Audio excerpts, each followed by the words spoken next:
샬롬 할렐루야. 임재 8번째. 경외 친밀한 사랑. 경외 친밀한 사랑. 하나님과의 친밀함은 하루아침에 이루어지지 않는다. 그것은 하나님에 대한 신뢰가 자라면서 함께 자란다. 경외 친밀한 사랑. 경외 친밀한 사랑. 누군가와 친하다는 것은 당신의 마음속에 그 사람이 깊이 자리 잡고 있다는 의미이다. 돈독한 관계는 주변에 방해가 있거나 형편이 어려워져도 쉽사리 깨지지 않는다. 하나님과 우리의 관계도 마찬가지다. 우리의 인생에 수많은 굴곡이 있다 해도 하나님은 우리를 언제나 신실하게 대하신다. 야고보는 다음과 같은 지혜의 말씀으로 우리에게 권면한다. 내 형제들아, 너희가 여러 가지 시험을 당하거든 온전히 기쁘게 여기라. 이는 너희 믿음의 시련이 인내를 만들어내는 줄 너희가 알미라. 인내를 온전히 이루라. 이는 너희로 온전하고 구비하여 조금도 부족함이 없게 하려 함이라. 너희 중에 누구든지 지혜가 부족하거든 모든 사람에게 후히 주시고 꾸짖지 아니하시는 하나님께 구하라. 그리하면 주시리라. 오직 믿음으로 구하고 조금도 의심하지 말라. 의심하는 자는 마치 바람에 밀려 요동하는 바다 물결 같으니. 온전히 기쁘게 여기라는 말씀에 주목하자. 희비가 섞인 상태가 아닌 완전한 기쁨을 말씀하셨다. 우리는 보통 일이 자기 생각대로 잘 풀릴 때 기뻐한다.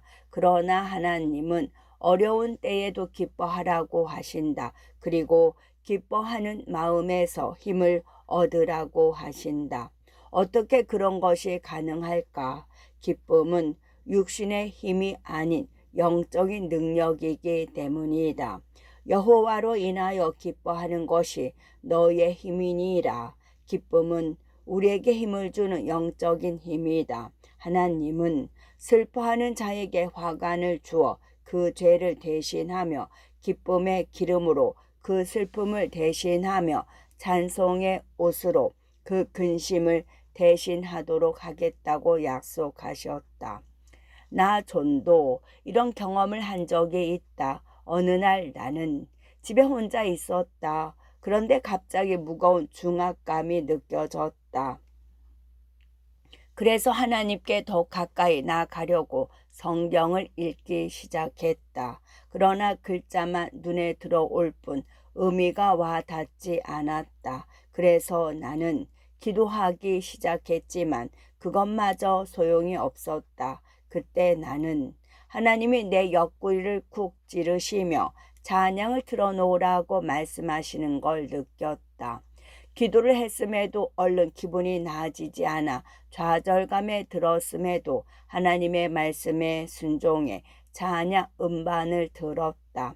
나는 찬양을 2번 반복해 들으며 함께 따라 불렀다. 첫 번째 들을 때와는 다르게 2번째 들을 땐 찬양의 가사가 뇌리에 와서 박혔다. 그 순간 저 깊은 곳에서 기쁨이 솟아오르더니 내 영혼 깊숙한 곳까지 침투에 들어갔다. 나는 방을 빙빙 돌며 춤추고 노래했다. 마음껏 그 순간을 즐긴 뒤 나를 괴롭게 했던 중압감의 영이 사라진 걸 느꼈다. 몇 분 전만 해도 완전히 맥이 빠진 것 같았는데 이젠 생기가 되살아나는 걸 느꼈다. 찬양의 힘이었다. 내가 느꼈던 중압감이 주님의 기쁨으로 바뀌었다. 구원의 샘으로부터 기쁨의 능력을 얻어낸 것이다. 찬양은 하나님이 내 앞에 놓아두신 기쁨을 발견하게 해준다. 하나님께 더 가까이 다가가려면 하나님을 주시해야 한다. 이제 이 책의 마지막 부분을 통해 하나님과의 친밀함이라는 주제를 자세히 살펴볼 것이다. 하나님과의 친밀함은 하루아침에 이루어지지 않는다. 그것은 하나님에 대한 신뢰가 자라면서 함께 자란다. 이 과정에는 고통도 수반된다. 또 이 과정은 내가 쓰고 있던 가면을 벗겨낸다. 나의 모습 그대로를 적나라하게 드러내는 순간이기도 하다. 하나님은 우리를 깊이 그리고 친밀하게 사랑하신다. 하나님께 가까이 다가가려는 우리의 노력을 무척 소중히 여기시며 여러 방면으로 도우신다. 주님은 우리가 하나님을 더 가까이에서 볼 수 있게끔 우리를 당신 곁으로 초대하신다. 기도하며 그분의 임재로 이르는 여정에 한 걸음 더 다가서자.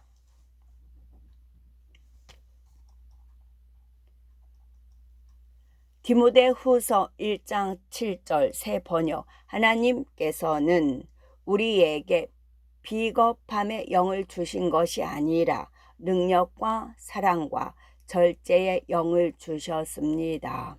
사랑하면 담대해진다. 사랑하면 담대해진다. 무서운 것을 보거나 두려운 생각이 들면 우리는 지레 겁을 먹는다. 일단 그런 상태에선 하나님이 주신 많은 재능들이 제대로 발휘되지 못한다. 그러면 우리의 힘과 능력이 모두 제약을 받는다. 삶을 대하는 자세가 어느새 수동적으로 바뀐다. 위협을 느끼면 본능적으로 안락하고 안전한 곳을 찾아 들어가기 때문이다. 이처럼 하나님께서 주신 많은 은사들을 잠재우는 것이 겁에 질린 마음이라면 반대로 은사를 일깨우는 것은 과연 무엇일까? 그렇다. 바로 담대함이다. 그렇다면 겁에 질려 있는 사람이 어떻게 담대해질 수 있을까? 다윗은 베들레헴에 거주하는 이새라는 사람의 8번째 아들이었다. 다윗의 세 형들은 사울왕 밑에서 군인으로 복무했다. 당시의 블레셋 사람들이 이스라엘을 정복하려 전쟁을 일으켰는데 블레셋에서 골리앗이란 거인이 이스라엘 전선을 향해 고함을 지르고 있었다. 너희는 어쩌자고 여기 나와서 전열을 갖추었느냐? 나는 블레셋 사람이고 너희는 사울의 종들이 아니냐? 너희는 내 앞에 나설 만한 사람을 뽑아서 나에게 보내라. 그가 나를 이기면 우리가 너희의 종이 되겠다. 그러나 내가 그를 이기면 너희가 우리의 종이 되어서 우리를 섬겨야 한다. 거인 골리앗과 전면전을 벌이느니 차라리 여러 사람을 상대하는 게 훨씬 수월하다는 것은 이스라엘 사람들도 알고 있었다. 그만큼 골리앗은 평범한 군인이 아니었다. 그는 키가 3미터가 넘는 장신이었다. 그때 이새는 양을 치던 다윗을 불러 심부름을 시켰다. 전쟁터에 나간 세 형에게 물건을 가져다 주라는 것이었다. 형들을 찾다가 골리앗의 외침을 듣게 된 다윗은 이런 생각이 들었다. 우리 편에 누가 서 계신 줄 모르는 모양이군. 골리앗은 지금 우리 모욕하는 게 아니라 하나님께 도전하고 있어. 그래서 다윗은 마침내 골리앗에게 도전장을 냈다. 그러자 형 엘리압이 화를 내며 다윗을 나무랐다. 네가 어찌하여 이리로 내려왔느냐? 들에 있는 몇 양을 네게 맡겼느냐? 나는 네 교만과 네 마음의 완악함을 아노니 네가 전쟁을 구경하러 왔도다. 사람은 겁을 먹으면 도망갈 구멍을 찾게 된다. 중압감을 피하고 싶기 때문이다. 엘리압은 다윗이 우쭐대는 자만심과 음흉한 흉계를 품고 있다고 생각하고는 그를 비난했다. 그러나 엘리압은 결국 자기 자신의 모습을 드러냈을 뿐이었다. 장자 엘리압은 겉으로는 위대한 리더이자 전사의 모습을 지닌 듯 보였지만 마음속은 달랐다. 이에 대해 하나님은 사무엘 선지자를 통해 진리의 말씀을 주셨다. 그 용모와 신장을 보지 말라. 나의 보는 것은 사람과 같지 아니하니 사람은 외모를 보거니와 나 여호와는 중심을 보느니라. 그분의 임재에 이르는 여정에서 하나님은 우리의 겉모습이 아닌 중심을 보신다는 사실에 명심하자. 어떤 이의 담대함에는 능력이 없다. 바른 말을 하고 자기 행동에 확신도 있지만 그들의 능력은 뿌리가 깊지 않고 비상적이다. 그들은 어디서나 담대한 표정을 짓지만 이는 교만과 무지를 가리려는 가면에 불과하다. 능력의 뿌리가 얕기에 인생의 폭풍이 몰아치면 뿌리째 뽑힌다. 하지만 성경에 따르면 능력과 사랑과 절제하는 마음에서 담대함이 나온다고 한다. 이 할례 없는 블레셋 사람이 누구간데 자신은 하나님의 군대를 모욕하겠느냐. 이 한마디의 담대함이 다윗의 운명을 바꾸었음을 기억하라. 다윗이 하나님의 능력을 체험하며 담대할 수 있었던 것은 그가 하나님을 깊이 사랑하는 사람이었기 때문이다. 그의 능력은 하나님을 사랑하면서 나오는 힘이었다.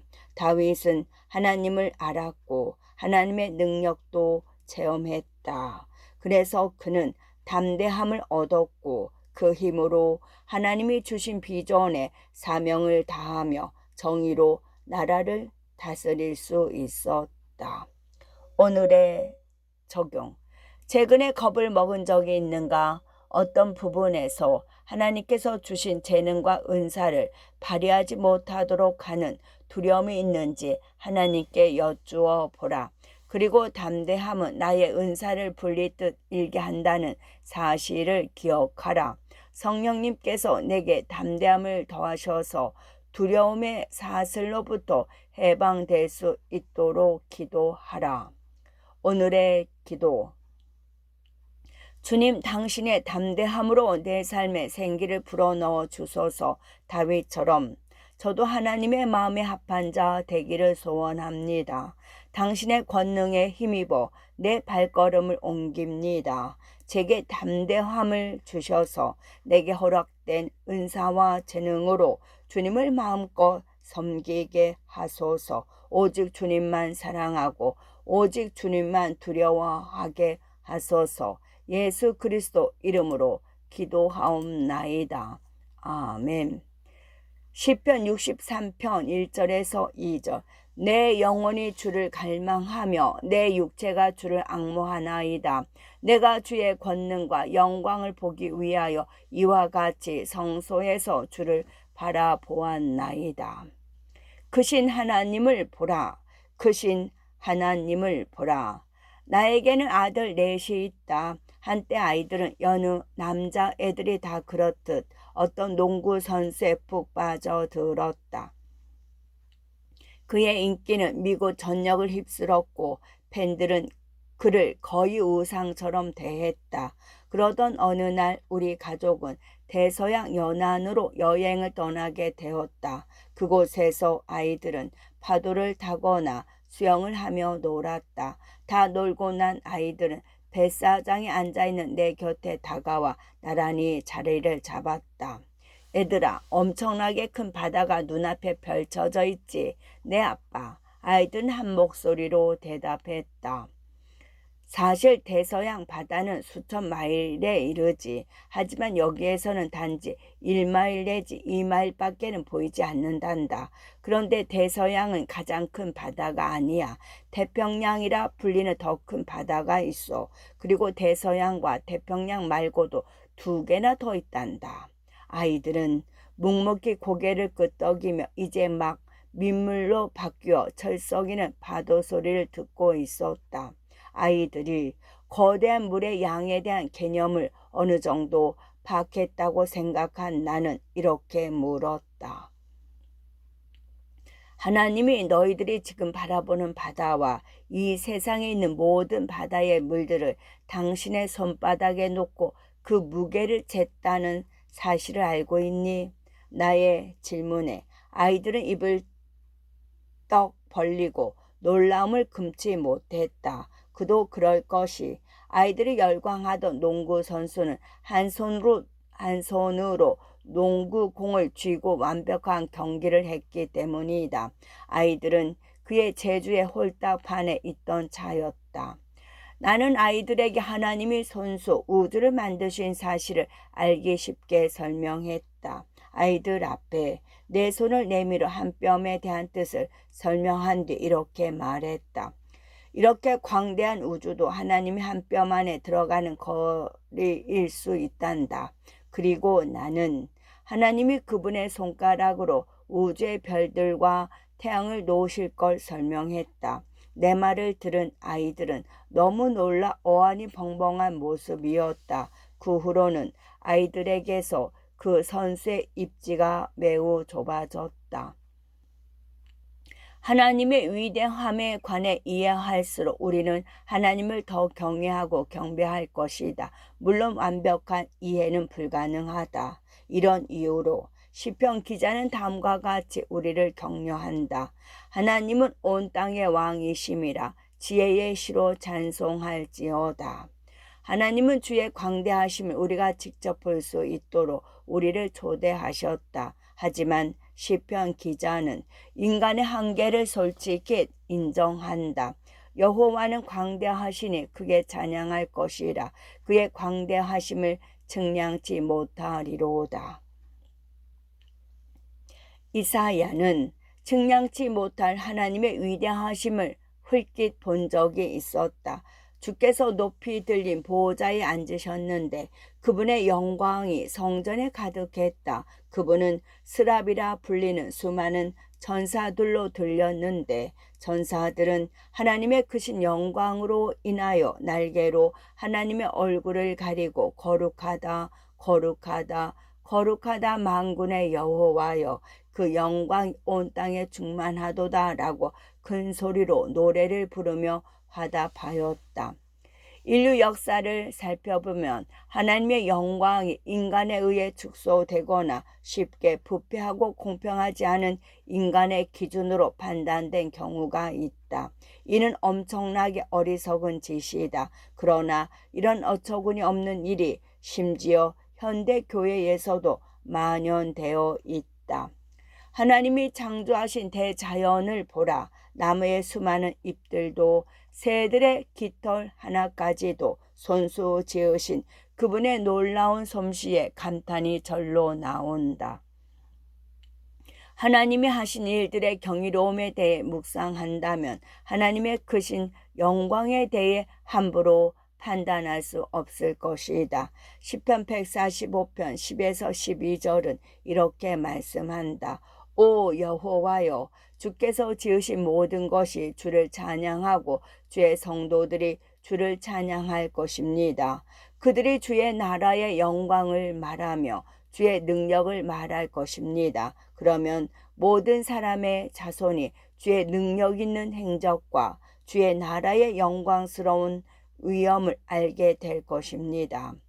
온 우주를 창조하신 주님의 광대하심과 우리를 사랑하시는 주님의 위대하심을 생각할 때 끝없는 찬양과 경배를 돌려야 마땅하다. 하나님의 임재에 이르는 여정에서 우리는 하나님의 위대하심을 언제나 묵상해야 한다. 그런 깨달음은 하나님 이해의 깊이를 더할 것이다. 오늘의 적용.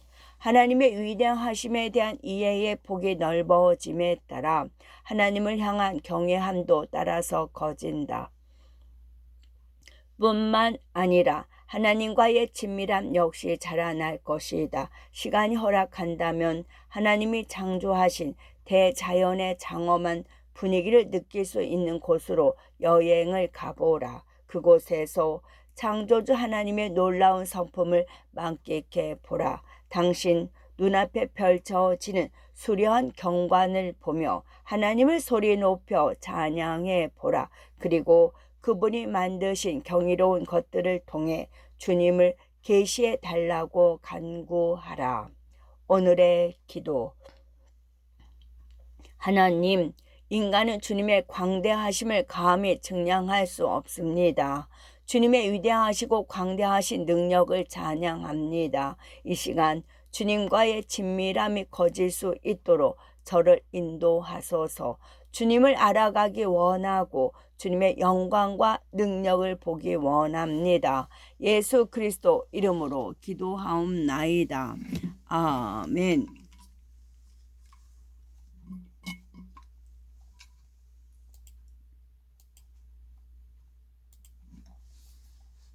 시편 25편 12에서 13절 말씀.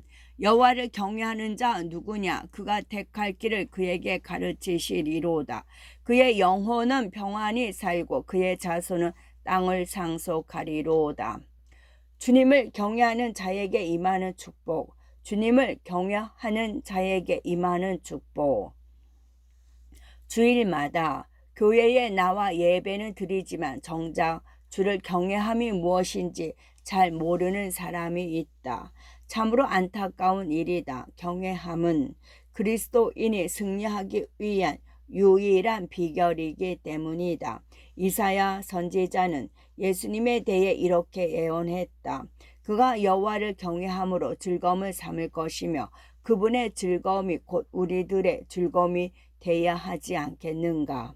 잠언은 여호와를 경외하는 것이 지혜의 근본이고 거룩하신 자를 아는 것이 시초라 했다. 하나님을 두려워하면 심지어 오래 살게 된다. 하나님을 경외하면 장수하느니라. 그러나 악인의 수명은 짧아지느니라. 성경은 하나님을 두려워하는 가운데서 거룩함을 온전히 이루지 못하면 아무도 주님을 보지 못한다고 경고한다. 두려움으로부터 완전히 해방되려면 주님을 경외하는 삶을 살아야 한다. 또 성경은 주님을 경외하면 강한 믿음이 생기고 그 자식들에게도 피난처가 생긴다고 한다. 이 강한 믿음은 하나님의 길을 가는데 필요한 담대함을 준다. 그렇다면 인간을 두려워하는 것과 하나님을 두려워하는 것의 차이는 무엇일까? 먼저 하나님을 경외하는 것은 하나님을 존경하는 것을 포함한다. 물론 경외함은 존경 그 이상이다. 하나님을 두려워한다는 건 그분이 마땅히 누리셔야 할 영광과 영예, 감사, 찬양, 존경을 그분께 내어드리는 것이다. 하나님은 마땅히 그런 대접을 받으셔야 하는 분이다. 우리가 곰곰이 생각한 뒤 그렇게 대우한다는 차원이 아니다.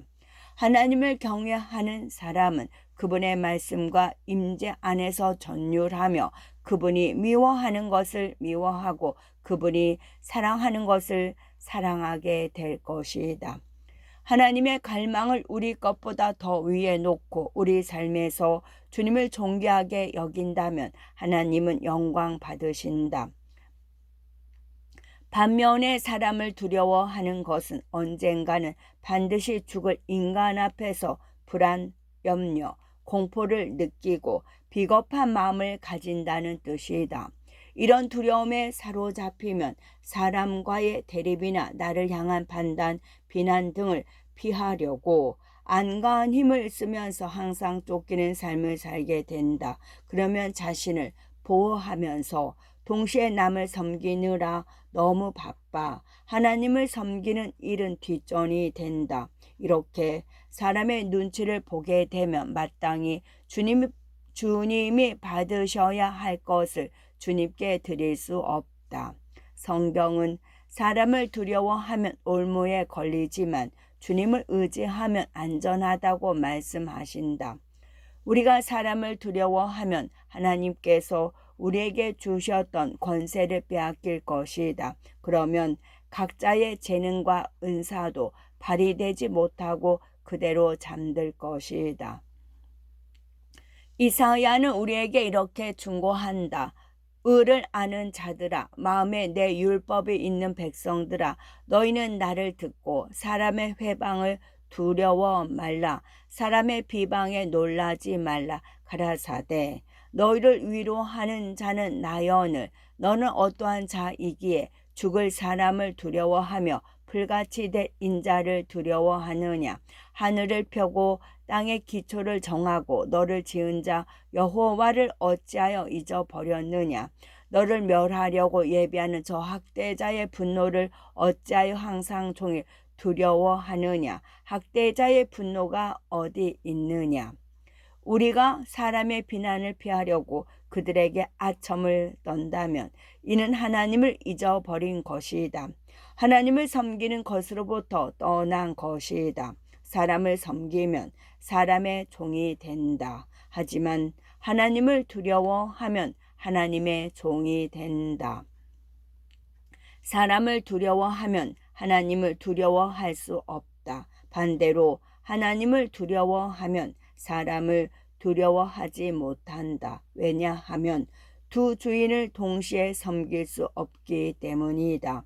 당신은 당신이 두려워하는 그것을 섬기고 복종하게 될 것이다. 그래서 바울은 다음과 같이 담대하게 말했다. 내가 지금 사람들의 마음을 기쁘게 하려 하고 있습니까? 아니면 하나님의 마음을 기쁘시게 해드리려 하고 있습니까? 아니면 사람의 환심을 사려 하고 있습니까? 내가 아직도 사람의 환심을 사려 하고 있다면 나는 그리스도의 종이 아닙니다. 당신은 어떠한가요? 오늘의 적용. 당신은 하나님을 두려워하는가? 아니면 인간을 두려워하는가? 인간을 두려워하지 않고 하나님께 더 많은 영광과 존귀, 감사를 올려드리겠다고 기도하며 다짐하라. 그러면 당신의 삶에서 주님을 경외함과 더불어 하나님 안식이 확장될 것이다. 하나님 인식이 확장될 것이다. 오늘의 기도. 주님, 내 삶에서 당신의 임재를 갈망합니다. 내 삶의 모든 부분에서 하나님 경외함을 배우고 싶습니다. 주님의 사랑과 임재로 내 삶을 가득 채워 주소서. 사람을 두려워하는 마음으로부터 나를 보호하소서. 대신 주님을 경외하는 즐거움을 내게 허락하소서. 주님의 임재로 이르는 길로 나를 인도하소서. 예수 그리스도 이름으로 기도하옵나이다. 아멘. 잠언 2장 1절에서 6절. 내 아들아, 네가 만일 나의 말을 받으며 나의 계명을 네게 간직하며 네 귀를 지혜에 기울이며 네 마음을 명철에 두며 지식을 불러 구하며 명철을 얻으려고 소리를 높이며 은을 구하는 것 같이 그것을 구하며 감추어진 보배를 찾는 것 같이 그것을 찾으면 여호와 경외하기를 깨달으며 하나님을 알게 되리니 대저 여호와는 지혜를 주시며 지식과 명철을 그 입에서 내심이며. 인생의 최종 결론. 인생의 최종 결론. 솔로몬에게는 지혜가 있었다. 그래서 하나님이 물어보시기도 전에 자신이 무엇을 받기 원하는지 알고 있었다. 그는 부모가 소원했던 하나님의 지혜를 아는 것과 거룩한 경외를 이해하는 것을 이어받았다. 그는 주님이 그를 사랑하여 왕자들 중에 왕자로 선택했다는 것을 들었다. 그리고 왕위를 제대로 이어가는 비결은 오직 하나님의 지혜에 의존하는 길밖에 없다는 것도 깨달았다. 솔로몬은 평생 동안 지혜를 추구한 사람이다. 하지만 그는 이방 여인들과 혼인하지 말라는 하나님의 명령을 어겼다. 그는 수많은 이방 여인들과 결혼했으며 그들은 주를 따르던 솔로몬의 마음을 다른 곳으로 끌어내렸다. 급기야 솔로몬은 하나님을 전심으로 따르지 못하게 되었다. 솔로몬은 40년간의 통치를 마치고 자신의 삶을 회고하며 자신의 일생 동안 추구한 것을 다음과 같이 요약한다. 할 말은 다 하였다. 결론은 이것이다. 하나님을 두려워하여라. 그분이 주신 계명을 지켜라. 이것이 바로 사람이 해야 할 의무다. 하나님은 모든 행위를 심판하신다. 선한 것이든 악한 것이든 모든 은밀한 일을 다 심판하신다. 인생 말년에 솔로몬은 부모의 지혜로 되돌아갔다. 그래서 그의 글을 읽는 자들에게 하나님을 경외하고 그분의 명령을 따르라고 충고했다. 그렇다면 인간은 왜 그렇게 살아야 하는가? 그 이유는 결국 닥쳐올 심판의 날에 왕 중의 왕이신 하나님은 우리의 모든 말과 행위들을 하나하나 심판하실 것이기 때문이다. 솔로몬은 바로 그 심판의 문턱에 서서 이 글을 썼다. 그래서 진정 가치 있는 것에 집중해야만 하는 절박함을 느꼈다. 이 지구상에서 가장 지혜로운 사람이었던 솔로몬은 무엇이 최고의 가치인지 알았다. 오직 하나님만이 인간의 진정한 가치를 평가하실 수 있다. 하나님은 우리의 모든 찌꺼기가 진리의 불에 타서 없어진 뒤 어떤 것이 남느냐에 더 관심이 있으시다. 믿음의 적도는 우리가 얼마나 철저히 하나님의 자비와 공의를 믿느냐에 달려 있다. 바로 이 두 가지 진리로 인하여 우리는 복음을 기꺼이 받아들일 수 있고 그리스도 안에 안전하게 거할 수 있다. 바로 이 믿음으로 우리는 하나님의 의를 입을 수 있다. 또 우리의 자아를 믿지도 않고 자기 의를 의지하지도 않는다. 대신 자신을 부인함으로 십자가를 껴안는다. 주님을 경외함은 우리가 멸망의 길로 되돌아가지 않도록 지켜준다. 불순물로부터 우리를 보호해주고 정결하게 해준다. 우리는 거룩한 두려움으로부터 주님의 구원하심을 알아갈 수 있다. 하나님의 사랑은 구원의 확신을 주고 믿음은 우리에게 능력을 주지만 하나님을 경외함은 우리가 그분께 가까이 다가가도록 돕는 참 빛이다. 하나님의 사랑이 우리를 그분에게로 끌어당긴다. 오직 주님만을 바라보며 그분의 형상을 따라 그분과 닮은 모습으로 변화하게 될 것이다. 사랑, 믿음, 경외의 삼겹줄은 서로 단단히 엮여서 우리가 흔들리지 않도록 꽉 붙잡아주는 역할을 한다. 이 세 가지는 하나님이 우리 마음의 동기를 심판하시는 판단 기준이기도 하다. 그리고 이 기준은 십자가를 붙드는 모든 사람들에게 적용된다. 세상의 가치관이 혹은 세상의 법이 우리를 어떻게 평가하는지는 우리와 아무런 상관이 없다. 하나님의 새로운 기준이 이미 확립되었기 때문이다. 하나님의 임재로 더 깊이 들어가 하나님과 친밀한 관계를 영원히 맺으려면 믿음, 사랑, 그리고 거룩한 두려움 안에서 심령이 자라나야 한다. 물론 우리 자신의 힘으로는 불가능하다 때문에 우리는 하나님의 능력 속으로 뛰어들어 성령이 주시는 힘과 능력을 사용해야 한다. 오늘의 적용. 하나님의 지혜를 추구하기로 결단하라. 하나님이 주신 약속의 말씀들을 암송하고 성경을 읽을 시간을 충분히 확보하라. 하나님을 찬양하는 음악을 들으며 그분의 임재 속으로 들어갈 준비를 하라. 마음에 와닿는 잠언의 말씀을 적어보며 성령님께서 하나님에 대한 지식을 전해주시도록 잠잠히 기다리는 시간을 가져보라. 오늘의 기도. 하나님, 제 힘으로는 하나님과의 친밀한 관계를 쌓는 게 불가능합니다. 성령님, 저를 하나님을 향한 사랑과 믿음과 경외를 향해 날마다 이끌어 주소서.